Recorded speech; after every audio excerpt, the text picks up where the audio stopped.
За тэгээ өнөөдөр би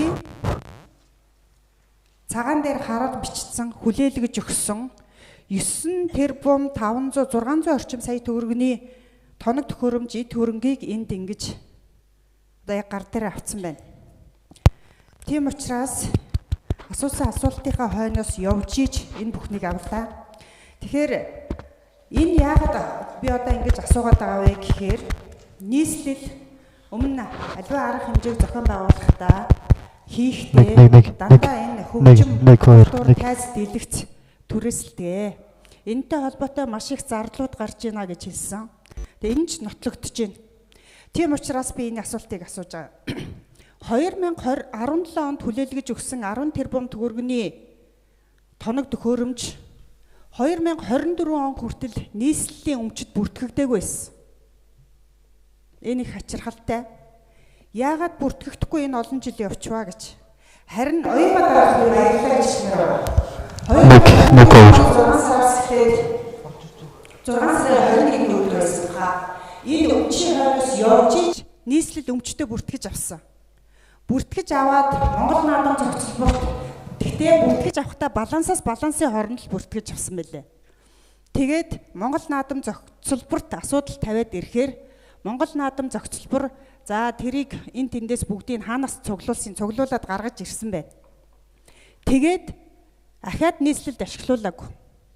Яагаад тэгэхээр Монгол наадам зохицолбор нийслэлийн өмчөд бүртгэж авсан цагаас хойш 100 сая төгрөгөөр хин гэдэг эзэнтэй хувийн компаниас одоо түрээс авдгийг тэрийг надад тодорхой хэлж өгөөрэй.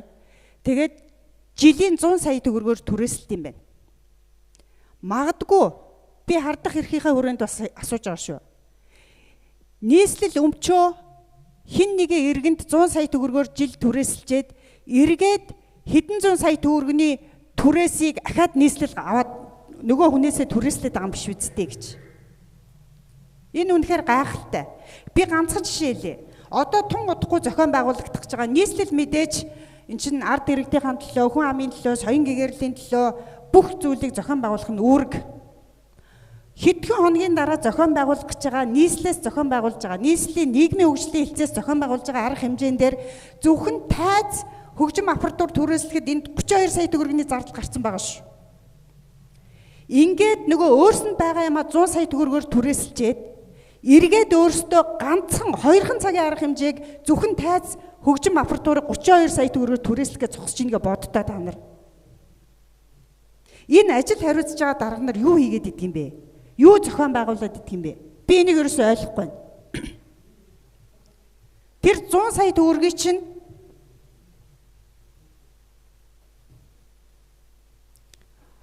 3-4 арга хэмжээ зохион байгуулаад ингээд түрээслээд алдах нь шүү дээ. Тэгэхээр би ямар асуулт асуух гээд байгаа вэ гэхээр нэгдүгээрт ямар одоо компанид ямар эзэнтэй ямар компанид энийг 100 сая төгрөгөөр энэ хөгжим аппаратураа түрээсэлж байгаа вэ? Хоёрдугаарт өнгөрсөн 2025 онд зөвхөн энэ одоо нийтийг хамарсан арга хэмжээнд нийслэлийн соёл урлагийн газар, спорт, аялал жуулчлал, нийгмийн хөгжил өөр юу байдгийг те энэ газрууд энэ хөгжим аппаратур тайз дэлгэцэнд хэдэн төгрөгийн түрээс төлсөн бэ? Энэ хоёр асуултыг эхлээд би асуумаар байна. Дараа нь би санал гаргая. Үндсэндээ тэг 2 сар нөгөө 1 сарын 30 яг тийм уучлаарай. Тоо яасан. Энэ сэвжүүд маань төлөөлөгч хэлж байгаа асуудал маш зөв. Нийслэл өмчөө мэдэх ёстой. Нийслэл бол энэ хитчнайн хандвар цугдарсан ч гэсэн энэ нөгөө өмчөө мэдэх ёстой. Энэ дээр нэг иймэрхүү асуудал болсон билээ. Би ирснээс хойш үндсэндээ 8-9 жил нийслэл батлан хамгаалах яамнаас балансаас оронд өгсөн 9 тэрбум 550 хэдэн сая төгрөгийн тоног төхөөрөмж нийслэл рүү шилжигдсэн билээ. Нийслэл рүү шилжигдэж 9 жил үндсэндээ хэлэхэд нэг төлөөлөгч нь тэрийг юм хий, нэг төлөөлөгч нь ийм хийгээд ерөөсөө 9 жил нэгч төгрөг төсөв мөнгө оруулаагүй юм бил. Тэгээд тэр хооронд Монгол наадам зохицолборын эсклад дотор хадгалагддаг байсан юм бил.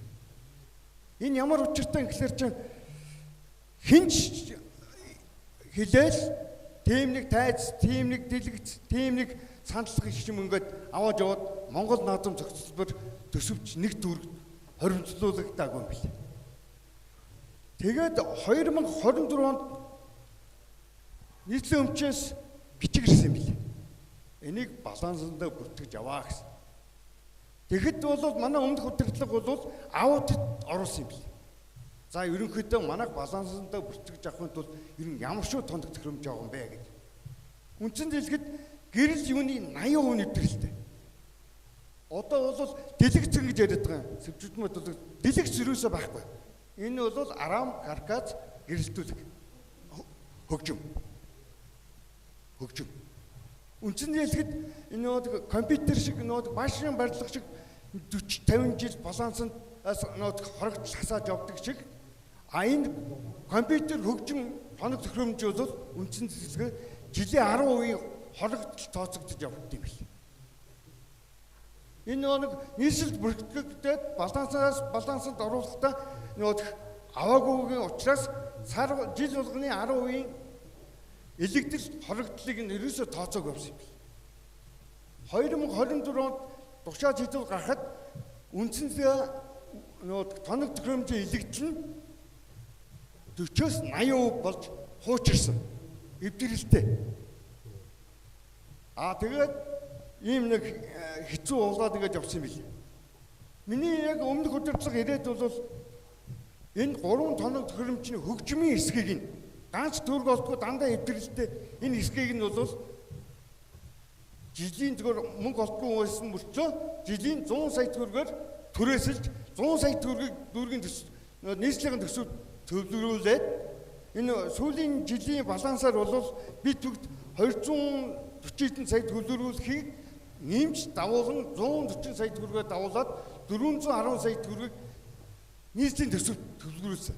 Өмнө нь бол наадам зохицолбороор бол 1 сая төгрөг төвлөрүүлдэггүй байсан юм биш. Ерөөсөө ингэж менежмент тэгээд энэ хөгжмөө ингээд засуулъя гэхлээр 10 жилийн өмнөх болохоор тэр нөт компани үйлдвэрлэж байжсэн хятадын компани дампуурсан, гэрлийн компани дампуурсан. Энэ бол дахид засварлагдахгүй гэдээ аудитын дүнсэд нь орж ирээд ингээд байж байгаа шүү.